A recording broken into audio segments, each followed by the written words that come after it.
Hey, it's Wei. Today we'll be talking about snapping, so get your fingers ready. Let's go. First of all, we have to understand what snapping is or does. Snapping in Marvel Snap is an action you can do by pressing this cube thingy. Normally it would say 1, and after you click on it, it would say 2 on the next round. And if your opponent snaps, the same thing happens. If you both snap, the stakes multiply and become 4. Retreating at any moment would lose you the amount that is shown on the cube. And at the end of the game, the prizes would double, becoming from 1 to 2, 2 to 4, and 4 to 8. That is some real hard math for a high school student. Anyhow, the prizes are how the rank system works.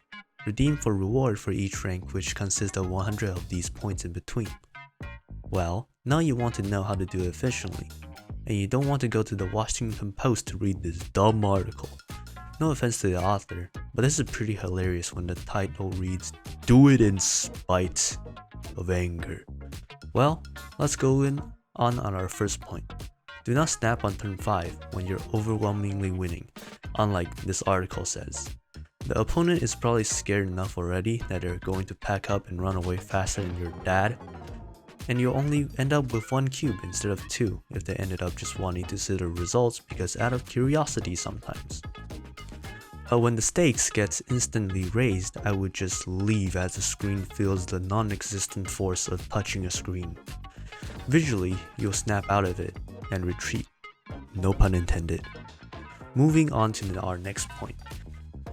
So if we don't want to snap when we're overwhelmingly winning, then when should we snap? There's 2 instances where it is easily defined for you to snap, either right before a good play or having a good hand. Well, how do we determine good plays and good hands? Well, it is different for each deck.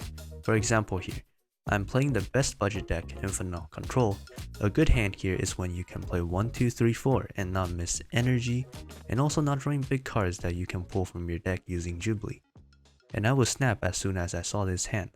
This works well as some people see their bad hand and instantly retreat, making you win with as little effort as possible.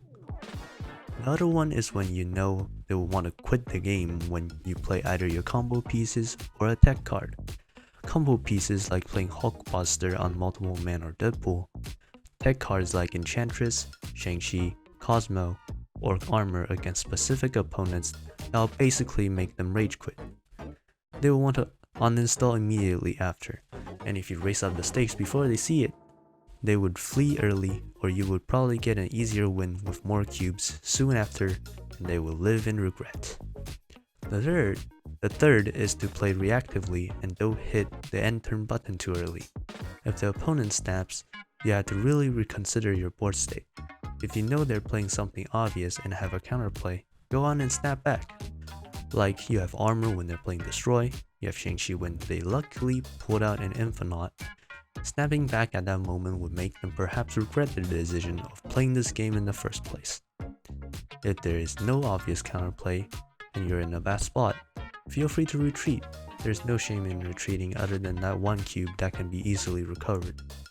At last, you need to, I demand it, play a fun deck that you like and snap whenever you like. Doesn't matter how bad it is, you can still win because of random locations. That's the fun of this game. And those tips will help you, but you can also snap for fun. There's literally an emote of dialogue saying snap. You play this game to have fun, so don't stress out of losing 8, because you'll also win 8 sometimes, and make the opponent fume like you did. So go now, have fun.